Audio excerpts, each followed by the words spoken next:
I'm your host, Dennis Horvitz, the David Letterman of the Hopelessly Damned. Seriously, our guest is Professor Peter J. Brancazio, who has taught physics, astronomy, and of course on science and religion at Brooklyn College. He's also the author of this book. This is my well-worn copy, The Bible from Cover to Cover, which is, I believe, also available on Amazon. He has twice been our guest, always to a packed house. And tonight he will be discussing the topic, was Jesus invented by committee? Here for the third time, and hopefully, and I assume, not the last time, Professor Peter Brancazio. So these are some of the ideas, show charity to the unfortunate among us. Now, where do these ideas come from? They have to come from a historical individual. Would somebody develop these anonymously and then say, well, I didn't say those, but Jesus did? I mean, this is such an unusual philosophy. It's like saying that some anonymous Greek wrote Aristotle but didn't want to say his name. Or the old story about, some anonymous Englishman wrote all of Shakespeare's plays and called himself Shakespeare, but he wasn't really Shakespeare. It's the same idea. I mean, this is, it seems to me, when you look at the whole picture, that there was a historical Jesus who was a charismatic, inspiring teacher whose unexplained death motivated his followers to continue his work. You remember that this sort of thing happened all the time. Preachers would come in with a following, they'd get knocked off by the Romans, that was the end of it. But here, his followers picked up his teachings and spread the religion. So it's a unique situation, and I simply cannot see how he could have been invented by a committee. The historical Jesus. Jesus Christ, of course, is an invention of Christianity. Now, I find there are various kinds of Christians. They're the kinds that just practice their religion. They don't really think about it very much. It's part of their lives. That's most of my neighbors. One of the things in carrying on this battle with the evil builder is that I got to know my neighbors. And as my wife says, there are two things happened. One, we learned, it was a good thing we got to meet our neighbors. And the other was it was a bad thing, we got to meet our neighbors. And what I discovered, much to my surprise, is that everybody around me is Catholic. I didn't know that. My wife is the only Jewish person on the block. The Catholic? All Catholic. And where'd you go to, we start talking and, where'd you go to school? Oh, St. John's, Fordham. Where do your kids go to school? They all go to the Catholic school. Everybody's Catholic. Very nice people, And a couple of them said, you've done such nice work. We're going to take you out. We're going to treat you to dinner. And we go out to dinner. And these are people that my wife and the woman, they pushed their baby carriages 40 years, together 40 years ago. We sort of lost contact. So we go out to dinner, having a wonderful time talking. And dinner comes to the table in this very loud, jazzy restaurant. He says, do you mind if we say grace? So I said, no, of course not. But in my head, I'm thinking, how can you say grace and thank God for this meal when there are millions and millions of starving people in the world? What we're spending on this meal is what some people have for an entire year. The amount of food that we're eating in this one meal is what some people don't eat for a month. And this idea that somehow you should thank God because we're not one of them. That we're lucky and they're not. I just find it very, very offensive, but I keep my mouth shut. So they're the most common variety. Then they're the in-your-face evangelicals who come up to you and talk to you and say, you have to believe what I believe, otherwise you're going to be eternally damned. And they're really awful. And then there are those Christians that do charitable works simply for their own sake. They don't proselytize. They run soup kitchens. They run homeless shelters. They become doctors and teachers in Africa. They give up their lives to help other people. And they're not doing it to proselytize, although only in the sense that perhaps by example. But they don't consciously go out and try to convert people. They got a lot of work to do where they are. And they are motivated by the idea that they're doing God's work. Well, that's a good thing, because we know that there's no evidence that God is doing God's work. And, there is an enormous amount of suffering in the world. If you read, philosophers will explain why there is suffering in the world. They never ask the question is why, if there's suffering in the world, why is it distributed so unevenly? Yeah. What did the Africans do that God has been punishing them all these years? So it doesn't make any sense at all. Now, we as atheists should be more aware of the need for charity. We know that God is not going to answer anybody's prayers. We know that, what your lot in life is a matter of just sheer circumstance, luck. There's nothing you can do about it, pretty much. But it bothers me that atheism really has no social program. We should be doing more than just denying the existence of God and making fun of people who believe. Part of showing that we're moral, I like these signs on the bus that say, you don't have to believe in God to be a moral and ethical person. But part of being a moral and ethical person is to do good works. To be good Samaritans and to follow the golden rule. So, crazy suggestion. I would like to suggest that there ought to be atheist soup kitchens and atheist homeless shelters around the world. And I think that would impress the non-believers more than anything we could do. Okay, thank you very much. Thank you very much, as always. We're going to have a little question. Yeah, any questions? I hope that you will come back again. Oh, yeah. I run out of topics. I don't know what we next. I just perhaps it would be a good time to remind people, please give generously to charity because God will let them die. He's not going to do it. We have to. Yeah. So I had a couple of questions actually, but I think I can't think of them right now. So why don't we just throw this open? Yes. Yes. I'd like to know. I know a number of Gnostic Gospels have been found in Yeah. the desert. Are there equivalent finds in terms of epistles or teachings of Paul or the apostles that have been found? Or Absolutely only nothing. Gospels? Absolutely nothing. There are lots of Gospels, maybe 20 or 25 Gospels, but those 4 were the oldest. And one of the early Christian fathers said these are the 4 most authentic Gospels. They were the ones. Each one was used in a different community. Christianity was spread all over the Mediterranean, and so John was in Ephesus, and Mark was used in Alexandria, and so those were the most popular Gospels. And so he was the one, I think it was Tertullian, one of these guys, who said, these will be the official Gospels of the 4. The others are still around in one form or another, or bits and pieces of them. But, yeah, nobody knows why they chose 4. One would have been good enough, or maybe 2.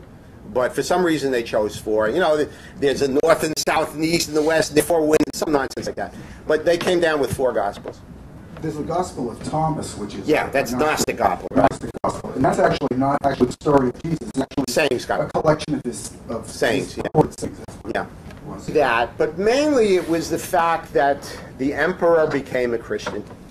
I think it grew. It did not grow that rapidly, but it was appealing to people in a time when the Roman Empire was falling apart. Christians had a community of people who looked after each other. And they were from all walks of life. So it was very attractive, it was very safe. And I think that's what attracted people to it. The Christians made a point of being very gentle, peace-loving people who never fought, except, for the ones who became martyrs. But basically, that was their reputation. They wanted to be known as good citizens up to a point. So it just, but then once it became the emperor's religion, that was it. And it's funny because his mother was a Christian. She created all of these shrines. This is the place where the Virgin Mary sat down when she got tired. And I'm telling you, she was the first great tourist agent. She started this. In the book of I'm sorry, let me finish here. So was it just an accident of history? Yeah, to a certain degree, it was an accident of history. Yeah, because at the time when Constantine was the emperor, there were the Mithraists, which is that was the religion of the Roman legions, and there is this myth of Constantine going into battle to preserve his kingdom, and he's supposed to fight this battle, and he has this dream where he sees the Christian sign in the sky, and it says, "In this sign you will conquer." Totally made up story, it turns out. Completely made up. But the idea was that he wins the battle. Jesus is on his side, in full armor, I guess, and wins the. That's supposed to be why he converted, but it's a completely made up story. That book, actually, that's covered. If you read the book, Sword of Constantine. Yeah, exactly. That's right. In fact, yeah. just to That's where it was. Stress that. Apparently, the way the theory goes is that Constantine was supposedly outnumbered, and because of the intervention of Jesus, they won. But in fact, the general that Constantine had been fighting had been routed the day before. Yeah. I mean, had been completely. They were completely victorious to begin with. Yeah. And then they're not sure, but that I think his name was Maximius, I believe. Yeah, that was the guy, Maximius. And he wound up dying, and they're still not sure whether Constantine kind of arranged him dying, but I think he drowned in the river or something. Yeah, like I say, one thing that Christianity is good for is great Renaissance art. Yeah. You find these paintings of Constantine's Dream. One of the great paintings of the Renaissance, of Constantine's Dream, where he's sitting in his tent and this angel is coming down from the sky. It's a magnificent painting by Piero. So one of the things we have to thank Christianity for is the art and the music that it generates. Sadomasochistic art. Yes, exactly. I mean, if you really like that stuff. Oh, well, yeah, you know, it's still great art. Yes, good. How extensive was the persecution of the Christians? It came and went. There were mostly periods where they weren't persecuted, but every once in a while, one of the emperors... How is that, like Diocletian? Yeah, Diocletian and Decius. And, Apostate, yeah. you know. No, Julian the Big persecution. Right. Yeah, but they were spotty. You know, they would do it for a few years and then they would leave him alone. It wasn't a continual thing. Yeah, it loses its thrill after a while. It's true. I heard on a radio show that the Ten Commandments weren't all believed by Jesus, and he only believed in 6 of them. And, He only mentioned 6 of them. mentioned 6. He only mentioned 6. Is that many? I thought it was just 5. Oh. But yeah, the first couple, you should. For example, one of them says you should not have false idols. Now that means that Jews and Muslims do not make representations of things. You can't have what they're talking about is idols, but that you're not allowed to. The Muslims will not paint a human being, but the Christians knew that having idols or having statues was a good business, and they worshipped their statues. You know, I mean, the idea was. And in fact, the Jews did too. This is a fascinating thing that they discovered in Jerusalem. Hundreds and hundreds and hundreds of these little female dolls, which were little fertility statues. From the henotheistic. From the, it was what was her name? Astartia. No, not Astartia. Right. Asherah. Well, that was the same. Yeah. So they did worship. The Jews have done a lot of things wrong as far as creating a religion, but one of them was to say there should be no physical representation of their God. You know, so you can't paint, you can't have a statue of God, you can't have a picture of God. People want to have these things. You know the story of the Ten Commandments, right? God went to the Egyptians and he said, "Would you like a commandment?" And they said, "Nah." And then he went to the Hittites. He said, "Would you like a commandment?" Nah. He went to Moses and he said, "Would you like a commandment?" And Moses said, "Well, how much are they?" And he said, "Oh, they're free." "Fine, I'll take 10 of them." That one is okay. I'm not letting him back. Do you have any explanation about the miracle Jesus performed and also about his resurrection? Okay. The miracles I think, are myths. I think they're just made up stories or exaggerations. I mean, there's an example that you find where Jesus casts the demon out of a person, and then later on he says the demon comes back into the body. So it's like a faith healer, you know. They're powerful. They can make a person stand who has never walked in his life, but they don't show what happens 10 minutes later. Right. You know. So I don't think the miracles are real stories. I mean, they're stories about him. They're part of the oral tradition. And in those days, since nobody knew what disease was in the first place, it was easy to cure sick people. But they always got, they always died shortly after later. As far as the resurrection goes. What I think is that Jesus' body was stolen out of the tomb, or removed from the tomb, because in the first Gospel of Mark, the oldest versions of Mark, the oldest manuscripts of Mark, end with the empty tomb. There's no resurrection scene in there. They had to be added later because Mark was so out of line with everything else. So I think the resurrection story was a way for his followers to bring him back to life, so to speak. But I think most likely what happened is that his body was stolen, that they came and found the empty tomb, and the conclusion was that he had risen. Which was not, they believed in ghosts in those days. You know, it was very common to believe in ghosts, and so the idea that Jesus had become a ghost was, you know, was not an irrational idea to them. Yeah. I'm sorry, that lady in the back. Okay. The yellow hat, right. Yes. Go ahead. My question is about the dating of recorded history. Yeah. In particular, the distinction between AD Oh, and BC. yeah. Yeah. And the relationship of these categories to the person of Jesus. Yeah. How did they come about? First of all, what do they mean? Are they really, do they translate in relation Before Christ and yeah.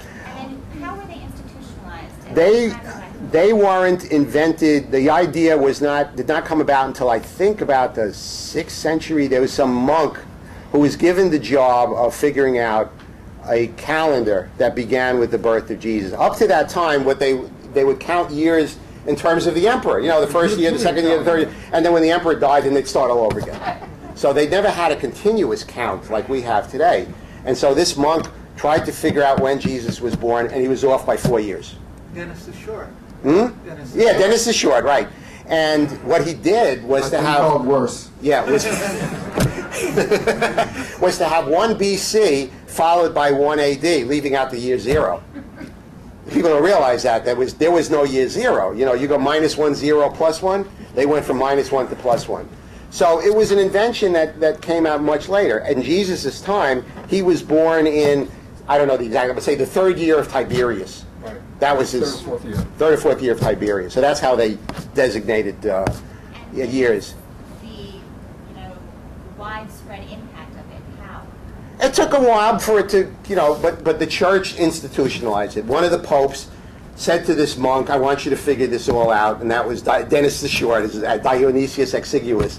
And he came up with this plan, and we're still stuck with it. It just became institutionalized. Yeah, that's right. I mean, Point of reference. you know, it's because the century begins in the year 1, it ends in the year 100. So the year 2000 is not the first year of the second of the millennium. It's the last year of the previous millennium, because the year 100, 200, 300 is actually the last year of the previous century, because of the way they started from 1 instead of starting from 0. Imagine, yes, sir. Yeah, this fervent political Christianity, is there something particularly Christian about it? No,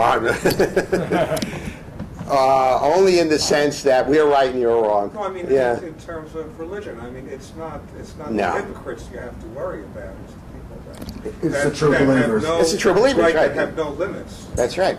Give me a good hypocrite anytime. You can work with someone like that. Go ahead. Oh, that is the name that's given to the non-existent collection of sayings that were used by Matthew or by Luke. And they're non-existent. They know that they must have existed, but they're gone. Whatever, they were written down somewhere, but they've disappeared.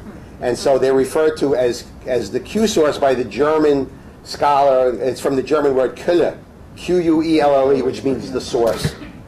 So that's where the Q source is a hypothetical document, which probably did exist. Eric? To go back to Flavius Josephus, Yes. the only Jewish, scholarly historian that was really writing about that period, close to that period. Yeah, there was one other, but he was, Philo. yeah. I read about this Thessalonium, Flavonium. That's the one. That's what I just read. Flavianum. That's what I just read, yeah. Now, you've given us 2 quotes, and one that you kind of think really was. Not me, but that's, what everybody thinks pretty much, yeah. In your opinion, you think maybe it probably was written about Jesus by Flavius Josephus, whereas others think it's all a forgery. That's right. Now, in that quote, I believe that you're saying that even the one that some people believe actually was written by him, Yeah. he says, well, a man came along and he was more than a man. And he's also saying that he was the Lord. Yeah, well, that was taken out. Right. That's So taken now, out. And this whole history Yeah. of Judea at the time, if there was somebody that was supposed to actually be more than a man and the Lord, don't you think he would have devoted more than a paragraph? That's what I'm saying. In other words, that he didn't become more than a man and the Lord until 70, 80 years later. But This is what the transformation from Jesus to Jesus Christ. So what he was writing about was the historical Jesus, who was sort of this blip in Roman history. But when people added text to Joseph's statement, Josephus' statement. By that time, they believed that he was the Lord. So they put in these indications of his divinity into a statement where, Josephus does not refer to him as the Christ. That's an interpolation in the text. Josephus just says, well, there was this man. Now, he's writing 60 years after the fact. So by that time, Christianity is starting to develop. So, but I'm not sure where Josephus had the information from in the first place. Here's my question about the testimony of Flavianum. That particular paragraph is one of 4 or 5 paragraphs, and that paragraph itself is completely out of context with the other paragraphs in that section. He's talking about the suffering of the Jews, the burning of Jerusalem, the burning of the temple, and then all of a sudden, smack dab in the middle of that section is this discussion about Jesus or about the Messiah that had nothing to do with anything else he was talking about. So that's impossible. I have to go back and look and see where it is, where it's placed. But, sure. What's that? Oh yeah. I mean, he wrote this in '93. I mean, it was published in '93. So that was 60 years later. He was writing it all these years, But, it's interesting about Josephus. He's the only person to write about the siege of Masada. And now they're proving that probably didn't. That was made up. Yeah. So if you're an Israeli and this is a part of the central story or myth, and someone comes along and says, well, Josephus made that up. It's one of these things, like you said, things you don't want to know. Josephus was kind of a turncoat. Yeah, right, exactly. He was a Jewish general who was basically, was trying to cover his butt, basically. Yep. Joe. It's interesting that you, in this whole conversation, there was no mention of John the Baptist. Yeah. He besieged Jesus, and from my understanding of Christianity, did preach a lot of that. Yeah. Was he a real person? Yeah, I'm pretty sure, because Josephus writes a lot about him. He writes more about John the Baptist than he writes about Jesus. And he tells the story. Real and Yeah. Well, I don't know if he's more real, but he was more important. No. Was it Gnostic? Some books have mentioned that. Oh, well, yeah. No, I mean, he was another preacher. He was basically Jesus' teacher, in a sense. I mean, he was killed by Herod Antipas because he was too popular with he was afraid that he was going to lead a rebellion against him, so he has him killed off. And that's recorded in the history. So that was real, yeah. Chrissy? I heard somewhere that, and I don't know if there's any truth to this, that there are some missing books of some historical person that have surfaced about how all the evil things that Jesus did. Oh, really? I know what you're talking about. Yeah. Do you? Yeah. There's some story about when he was a kid. He arranged. Sure. To have a playmate killed or something. Yep. That's the Proto-Evangelon. It's the book written about the early Jesus. Yeah, that was written like in 200 or 3, somewhere. Written much later, trying to fill in the youth of Jesus. So they made up these stories about how he was carving wooden birds on the Sabbath, and someone comes along and says you shouldn't do that, so he goes, and they go flying away. So that's not. Yeah, they're stories. You mentioned Mary even daring to tell him to go to his room. Yes, go ahead. Do you know when the terms like New Testament and Old Testament when did they first? When did the New Testament and the Old Testament terms come about? Oh, about 300 or so, 200, 300. Yeah, it was the. They didn't call the Testaments. They were the old. Well, I forgot the word. Huh? No, there was another word for. I remember what it was. Testament is a translate. Forget it. It's leaked out this year over here. It's one of those brain cells that dies from time to time. When you get to my age, you'll notice it. Senior moment. Senior moment. That's the word. I forgot that. I have them all the time. Yeah. I read a book recently. It's called something like A History of Pagan and Christian Mythology. That goes into very great detail about how virtually every pagan religion in the Middle East that preceded Jesus basically had a Jesus story. Someone who was born of a virgin, was baptized, who died and was resurrected, and like virtually every aspect of the story is reflected not just in one religion, but like in the Egyptian religion. That's why Price says that Jesus is the archetype. But the difference is that they didn't tell people to turn the other cheek. In other words, they didn't preach. They didn't have a philosophy. That's what distinguishes, in my mind, what distinguishes Jesus from all these other people who have the same stories told about him. That what's come down to us is a very radical social philosophy, a very powerful social philosophy. No one else has come up with anything like that. The same is true for the Judeo-Christian creation myths. Apparently, they were. Oh, they were all over the place. It was distilled from many creation myths. Like I said, everything is oral tradition. The details of the crucifixion are different in each of the 4 Gospels. No 2 are the same. So I don't know that Barabbas, I'm not sure, but I don't think he appears in all 4 Gospels. But it was the idea that he was a rebel leader. He led a rebellion. And not only was he arrested, but all his soldiers were arrested along with him. Whereas Jesus was the only one who was arrested. So they were in a different category. And I think they were just, look, one of the things that the Gospels have to do is to demonize the Jews. You know, the Jews, they don't want to make the Romans responsible for the death of Jesus because they're living under Roman rule.